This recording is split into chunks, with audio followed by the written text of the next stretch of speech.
After my husband left, I found a notebook in the entrance hall. Inside, written in my husband's handwriting, were records of his affair with his mistress. It was a day I got to meet her. Since we don't get to see each other often, we shared a lot of love, which made me happy.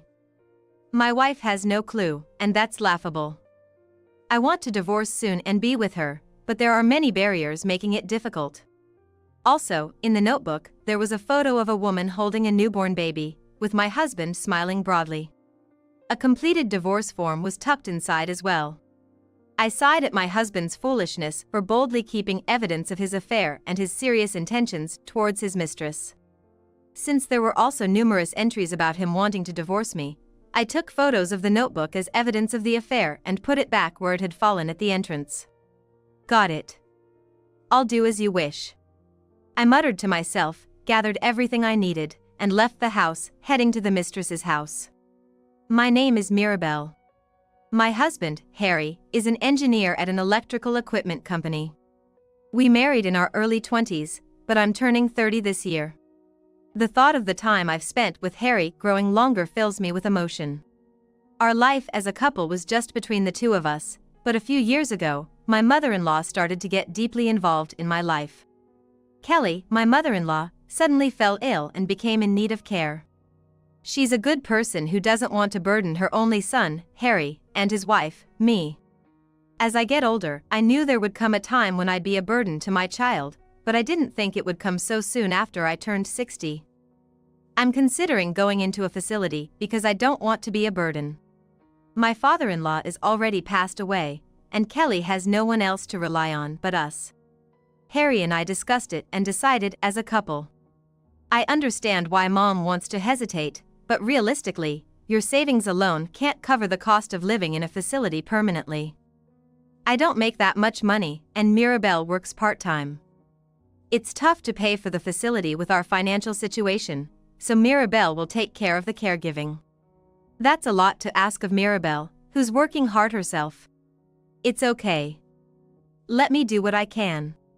I've received so much kindness from Kelly since we got married that I strongly wanted to give back. Eventually, Kelly agreed with our persuasion, but she had one non-negotiable condition. That was not to live together. Kelly never wanted to interfere with our lives and insisted on this. Out of respect for my mother-in-law, Kelly, we had her move to a place close to our home. After work, I almost daily visit Kelly's house to provide the care she needs. Kelly isn't fully dependent on care, she just needs a bit of help with her daily life, so living separately worked out fine. Mirabelle, thank you always. I'm lucky to have a daughter-in-law like you. Kelly would say without any reservations, which was comforting to me. Even past my 30s, I felt guilty for not being able to show her a grandchild.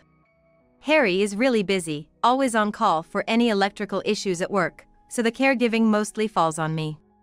Day or night, weekday or weekend, Harry often has to leave home. This naturally led to me spending more time alone with Kelly, deepening our bond. Harry's too busy, isn't he? I'll make sure to tell him he needs to take better care of you.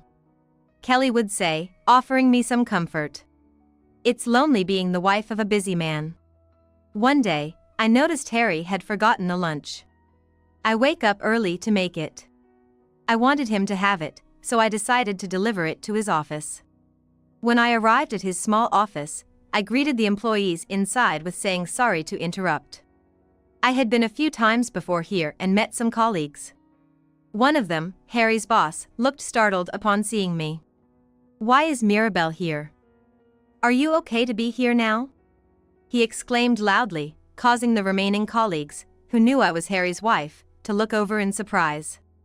I wondered if it was so strange for me to visit the office. I turned back to the boss to hand over the lunch. My husband always appreciates your help. He seemed to have forgotten his lunch, so I brought it over. No, your husband's off today, isn't he? What? I was told he wanted the day off to be at his wife's delivery. Are you okay here by yourself? Should I call a taxi for you?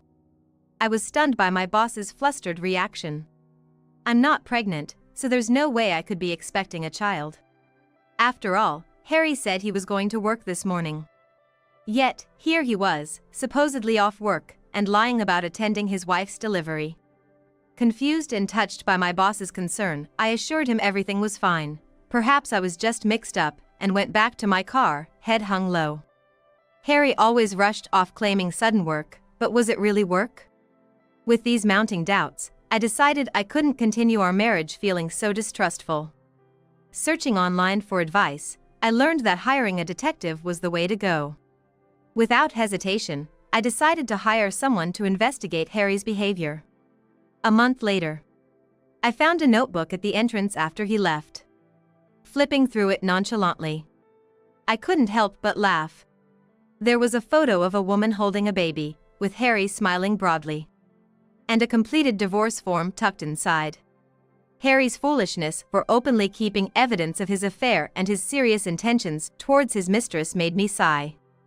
Looking further into the notebook, which included daily and weekly pages, it seemed Harry was diligently keeping a diary of his love affairs.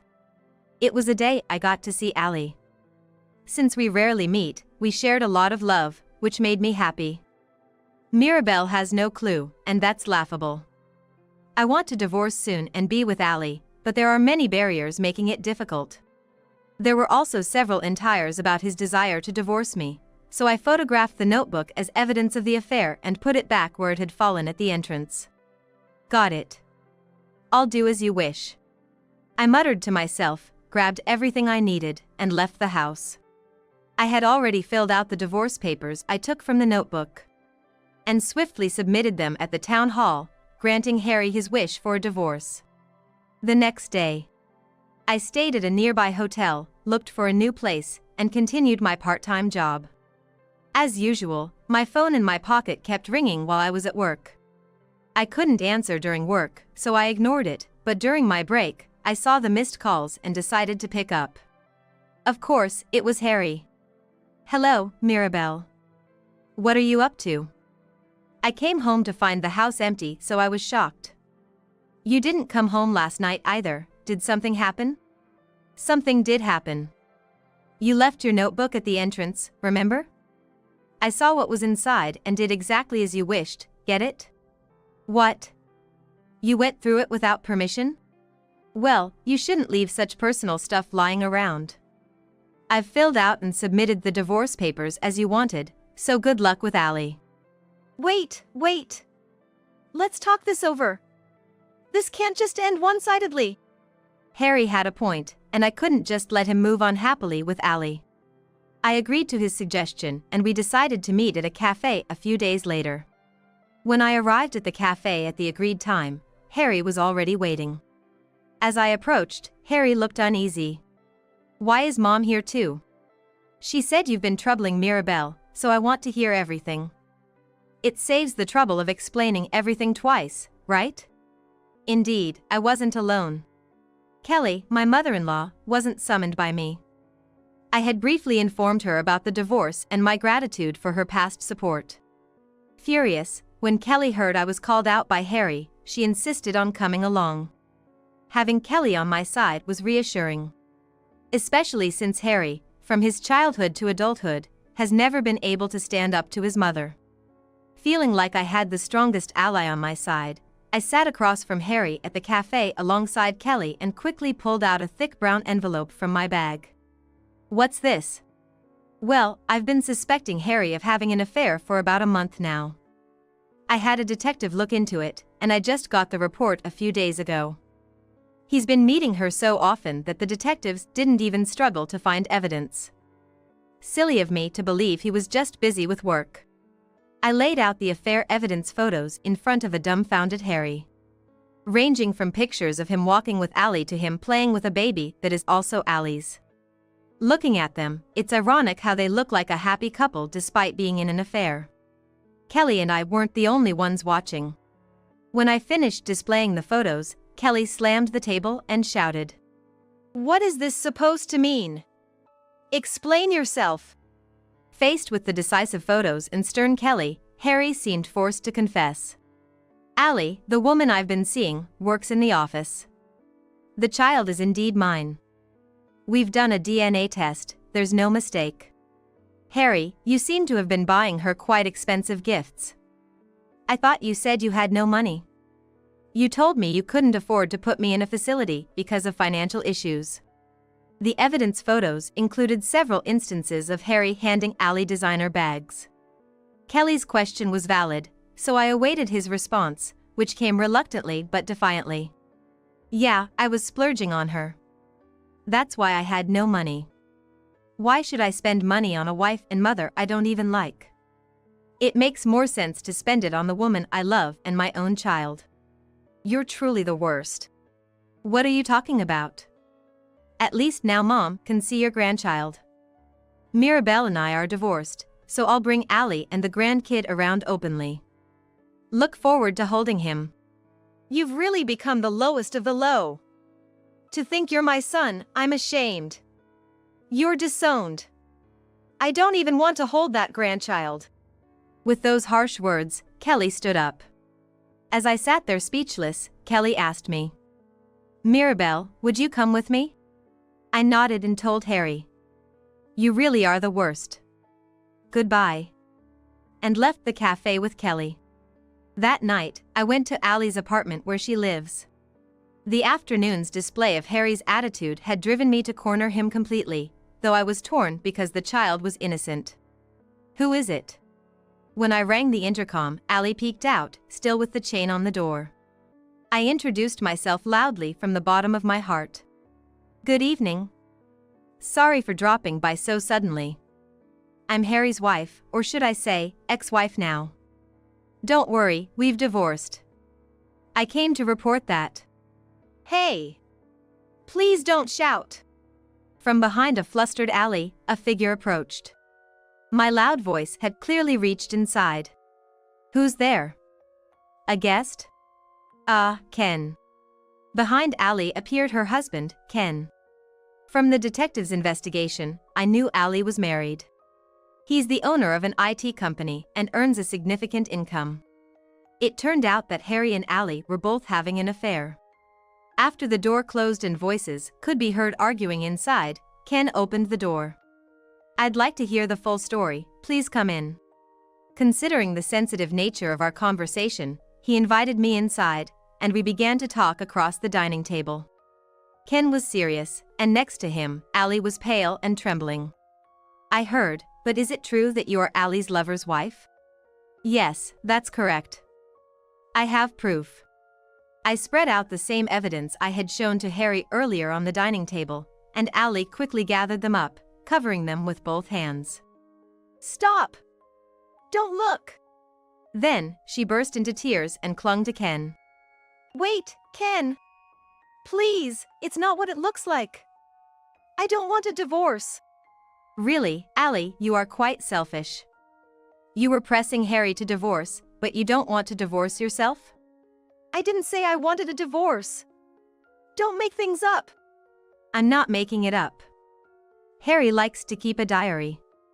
It seems he was quite happy, as he wrote down the day you asked him to divorce. Look, I showed them a photo of the diary entry on my smartphone for Allie and Ken to see, as Allie tearfully repeated her denials. Ken, visibly appalled, picked up a few photos and told Allie. I guess you only ever saw me as a cash cow. I had my suspicions, but I never thought you'd actually be having an affair. Ken's financial prowess was immense. Allie likely wanted to hold on to Ken's money while also enjoying her love with Harry. That's why she tried to turn me, Harry's wife, into an obstacle and pushed for our divorce, even making me fill out the divorce papers. Her arrogance was exhausting. In tears, Allie pointed at me. It's all lies from this woman. It's all her fantasy. The photos and even the diary could easily be faked, right? Then, I will present audio evidence. It's hard to fake a real voice, so please listen carefully.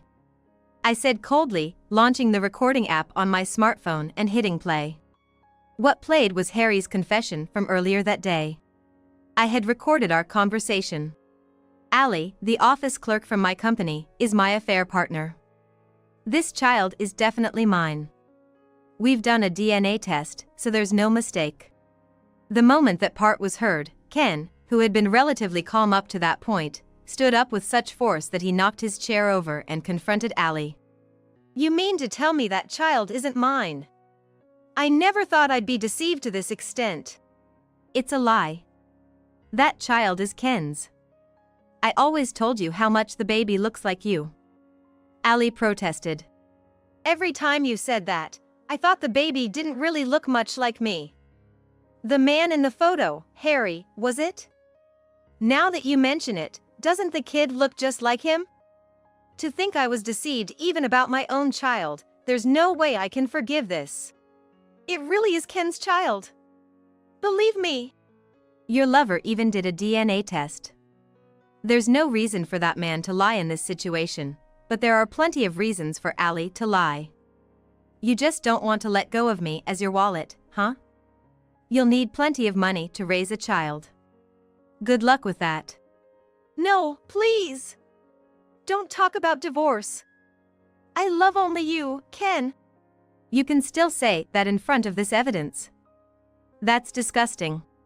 Enraged by Ali's barrage of lies, Ken shouted at her while slamming his hand on the photos spread out on the dining table. Get out now. And take your child with you. It's not my child after all. Ali was sobbing uncontrollably and screaming loudly across the table, but Ken was packing her bags and pushing them at her to kick her out. As I watched this scene until the end and collected the photos, Ken deeply apologized to me. His sincere demeanor, apologizing for his wife's infidelity, cooled my anger, and I apologized for Harry's behavior as well. When I left the apartment with Ken seeing me off, I felt like the knot in my chest had loosened because I had successfully taken revenge on Harry's beloved woman. Seeing Ali being dumped by Ken right in front of me felt like, take that. Afterwards, Ali, who was driven out of the apartment, apparently turned to Harry because she couldn't hop from hotel to hotel with a baby in tow. It seems Harry accepted Ali and her child. Naturally. After all, that child is Harry's. Ali, of course, got a divorce. She won custody of the child.